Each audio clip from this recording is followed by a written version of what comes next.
Our top story this morning today, the city of Spokane will start construction on the bridge at the bottom of the South Hatch Road. That's right. So this project will shut down the South Hill's easy access to Highway 195. So this morning, KREM 2's Malia Kamal is live telling us more about how this is going to impact people's daily commutes. Good morning, Malia.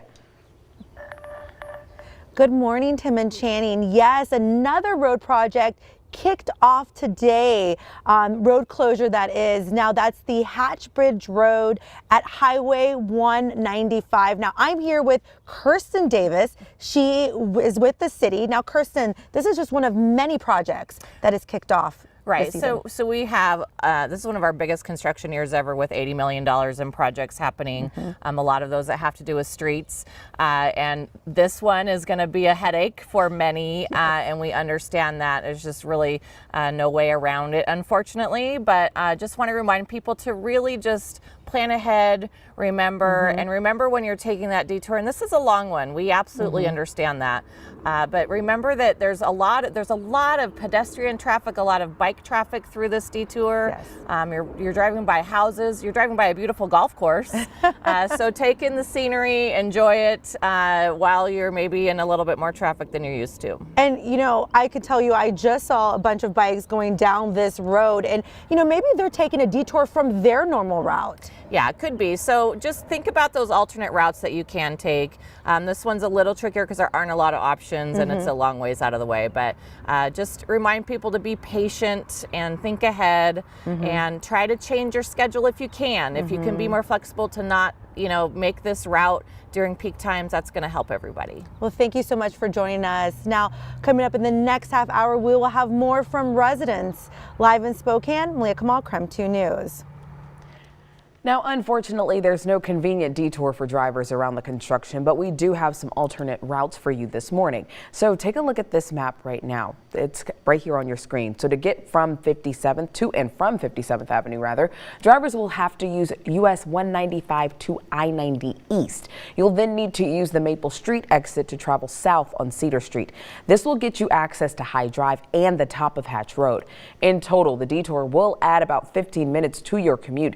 However, the city says it's working with GPS services and mobile navigations like Google Maps and even Waze to automatically detour drivers around the closure. Those updates haven't happened just yet, so just be cautious if you're using any type of navigational system in order to get around the construction this morning. And a reminder, another big traffic alert we're keeping an eye on right now. The I-90 eastbound Thor-Freya exit is closed for construction. Drivers will now need to use the Altamont exit ramp for the time being. Now, even though the Thor-Freya exit is closed for drivers, they're already seeing some backups in other areas. Take a look at this video here at the intersection of Freya Street and Hartson Avenue. Now, this is the bottom of Freya. It is down to one lane, causing major traffic backups as drivers merge from both Thor and Freya Hills. You have to merge to the far right, which is creating major congestion in the area. So over the next 8 months, crews will be replacing the road with concrete to better handle traffic and make other road improvements. Some drivers are already noticing the change on Freya Street. One driver says she's budgeting at least 15 more minutes to allow for traffic. Another driver from out of town says he wasn't expecting so much traffic when he went to a coffee shop in the area. It's like, oh wow, it was like supposed to be like a 30-second quick little drive over here, and I was like, okay, I guess I'm gonna hang out in traffic for a couple minutes, and definitely a little hectic. It reminded me of Seattle, like that kind of level of traffic. The city's communication manager says it's good to think about ways around the traffic, but be prepared for others to do the same. In the future, the Thor-Freya westbound exit will be closed for repairs. Drivers can also expect Thor and Freya to operate as two-way streets so crews can work on each road. The current eastbound closure is estimated to end in November. Now, KREM 2 wants to help you avoid the construction backups. For more information about the projects as well as detours, you can text the word roads to 509-448-2000. We'll send a link right to your phone. Weather-wise, it's going to be plenty sunny and yet another warm day. So very little changing temperature-wise for now, and we're going to get pretty much sunshine the moment we get to sunrise in less than an hour's time. You already see that Lake Coeur d'Alene, City Beach out there starting to get a little bit of the first light of dawn. It's 44 degrees at the moment. Look at the sunny skies through the morning commute. That'll turn mostly to partly cloudy by the evening hours tonight, but all in all, looking good from the start to the end of the day. In fact, Doppler radar is just outright clear across the inland northwest, so we'll widen things out. You can see yesterday's weather pattern that is now shifted off to the east, but you can also see tomorrow's weather pattern lingering off to the west over the ocean, and I'll be covering just how windy conditions will become tomorrow and where we could see a few more scattered showers on Wednesday. Otherwise, today looking like a mighty fine day. It's time now for your morning rush. More news in less time. Pickleball is now Washington State's official sport. All ages. Governor Inslee signed it into law on Bainbridge Island, the location where pickleball was invented. So back in 1965, a 13-year-old told his dad, the current lieutenant governor at that time, that he was bored, and pickleball was born. The state of Oregon will no longer require people to be residents of the state to make use of its Death with Dignity law. This law allows people who are terminally ill to get lethal medication.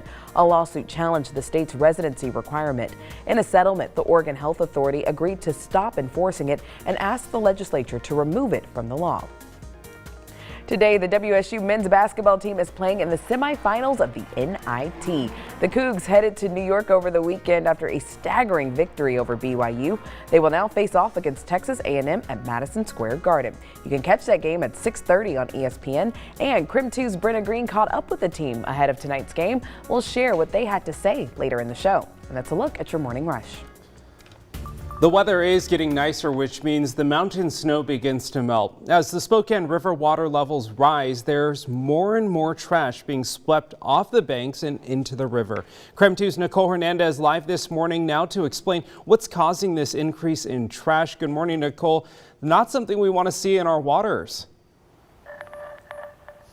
No, that's right, Tim. Not at all. So right now I'm at the Spokane River right now, and you can see just how high up this water line is right here. Now, this whole Bay Area typically is a spot where people can relax and hang out. But of course, any trash that was left behind is now swept back into the river at this point because of how high that water is. So part of the problem is there's more and more homeless camps popping up along the riverbanks right now. That means that, of course, that there's toxic chemicals, paint cans, and a bunch of plastic ending up in the water, according to riverkeeper Jerry White. Poverty has an impact.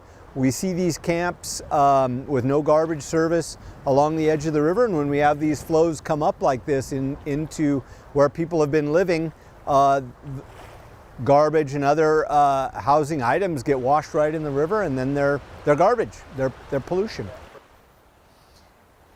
Now that pollution breaks down into microplastics, then the wildlife ends up eating it. But fixing the problem is not easy. The riverkeeper says they'll take services like SNAP actually out on boats to try and reach the camps along the river.